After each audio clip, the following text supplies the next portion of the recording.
Hello दोस्तों, समांतर चतुर्भुजों और त्रिभुजों के क्षेत्रफल यानी areas of parallelograms and triangles के इस वीडियो में आपका स्वागत है।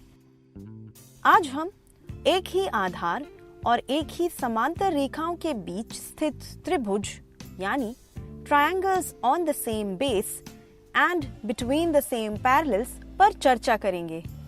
तो चलिए शुरू करते हैं।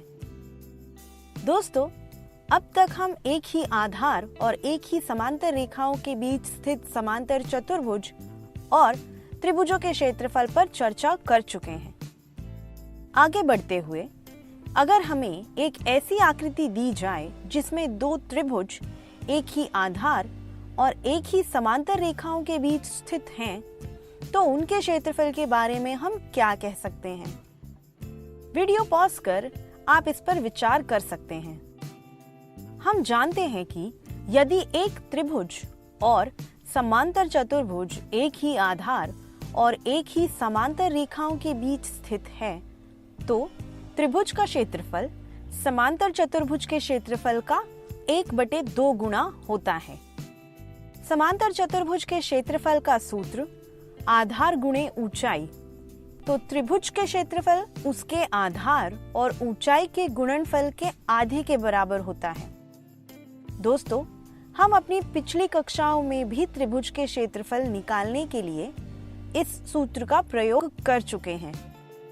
और अगर इस आकृति को देखें तो क्या हम यह कह सकते हैं कि त्रिभुज ARS का क्षेत्रफल बराबर है 1/2 चतुर्भुज PQRS के क्षेत्रफल के? जी हाँ, चलिए इसे समीकरण 1 कहते हैं। अगर हम यहाँ एक और त्रिभुज बनाएं, त्रिभुज BRS, तो क्या हम कह सकते हैं कि त्रिभुज BRS का क्षेत्रफल बराबर है 1/2 गुणे चतुर्भुज PQRS के क्षेत्रफल के? जी हाँ, क्योंकि त्रिभुज BRS और समांतर चतुर्भुज PQRS एक ही आधार और एक ही समांतर रेखाओं के बीच स्थित हैं। चलिए इसे समीकरण 2 कह लेते हैं।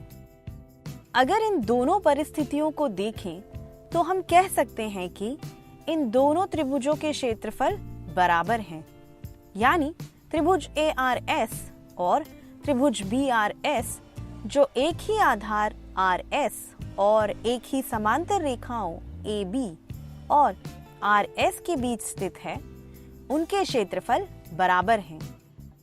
आप यहाँ और भी त्रिभुज जो एक ही आधार या बराबर आधारों और एक ही समांतर रेखाओं के बीच स्थित हों को लेकर जांच सकते हैं और पाएंगे कि उनके क्षेत्रफल भी बराबर होंगे।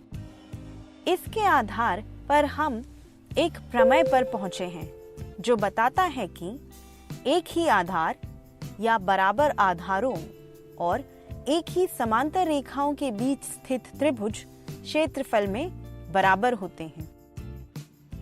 क्या इस प्रमेय का विलोम भी सत्य होगा? मान लीजिए हमें यहाँ आकृति दी गई है।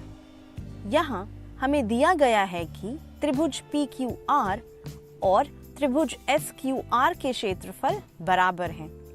इस आकृति को देख आप त्रिभुज PQR और त्रिभुज SQR के बारे में और क्या कह सकते हैं?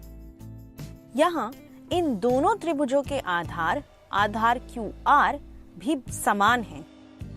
इस दी गई जानकारी के आधार पर हम कह सकते हैं कि एक ही आधार या बराबर आधारों वाले और बराबर क्षेत्रफलों वाले त्रिभुज एक ही समांतर रेखाओं के बीच स्थित होते हैं।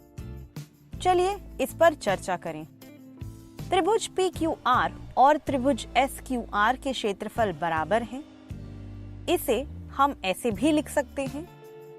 यहाँ अब हम त्रिभुज के क्षेत्रफल के सूत्र का उपयोग करें तो हमें मिलेगा 1/2 गुणे, यहाँ त्रिभुज PQR का आधार है QR, तो हम यहाँ लिख सकते हैं 1/2 गुणे QR गुणे ऊंचाई।